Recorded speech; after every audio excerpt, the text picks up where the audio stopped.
இந்த இடத்துக்கு பேர் கீதா மந்திர். இதனுடைய சிறப்பு என்ன அப்படிங்கிறத தொடர்ந்து பாருங்க.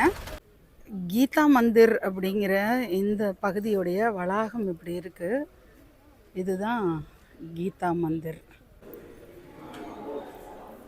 கிருஷ்ண பரமாத்மாவை தரிசனம் பண்ணிக்கிறோம். அலங்காரம் எவ்வளோ அழகாக இருக்குது பாருங்கள். கிருஷ்ண பரமாத்மா கோவிந்தனா கோபாலனாக இருக்கார். பசுமாட்டோடு குழலூதக்கூடிய கண்ணனை தரிசனம் பண்ணிக்கிறோம். இங்கே ஒரு பசுமாட்டு கன்றுக்குட்டி கோமாதா மாதிரி பசுமாடு கன்றுகளோடு ஆயர் குலத்தின் பெருமையாக விளங்கக்கூடிய கண்ண பரமாத்மாவை மார்கழியில் தரிசனம் பண்ணிக்கிறேன். பலதேவருடைய மந்திர் அப்படின்னு இந்த வளாகத்திலேயே பலதேவர் கிருஷ்ணருடைய சகோதரர் பலதேவருடைய கோயில் பார்க்குறோம். பரந்தாமன் கிருஷ்ணர் பால்கா தீர்த் அப்படின்னு சோம்நாத்தில் இருக்கக்கூடிய ஒரு இடத்துல தான் ஒரு வேடனுடைய அம்பு பட்டு அதுக்கப்புறம் இங்கே வந்து அவர் தன்னுடைய அவதார நோக்கத்தை நிறைவு பண்ணிவிட்டு வைகுண்டம் போனதாக சொல்லுவாங்க. அந்த கீதா மந்திரில் தான் நான் இப்போ இருக்கேன். கிருஷ்ண பரமாத்மா இங்கேருந்து வைகுண்டம் இந்த வந்த வேலை நிறைவாயிடுச்சுன்னு சொல்லுவாங்க இல்லையா, அவதார நோக்கங்களை நிறைவு பண்ணிவிட்டு துவாபர யுகத்துலேருந்து கலியுகத்துக்கு நம்மலாம் வந்துட்டோம். அவர் வைகுண்டத்துக்கு போயாச்சு.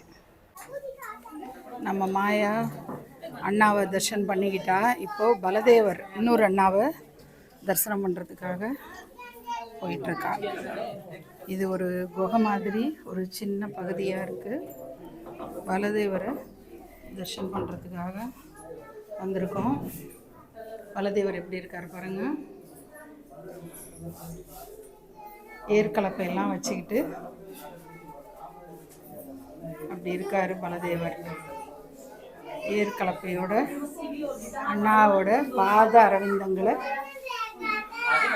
மாயாவும் நமஸ்காரம் பண்ணிக்கிறேன், நானும் நமஸ்காரம் பண்ணிக்கிறோம்.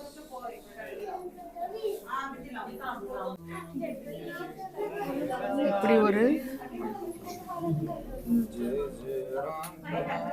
குகை இருக்கு. இந்த குகை வழியாக தான் இப்போ போய் ஒரு சிவலிங்க தரிசனம் இங்கே இருக்கக்கூடிய நாகரை பார்க்குறோம். ஆதிசேஷன் அம்சமாக தான் பலதேவரை சொல்லுவோம். நாகர் ஆதிசேஷனுடைய திருவடி, அப்புறம் இங்கே சிவபெருமான் இருக்காங்க நம்ம பார்க்குறோம்.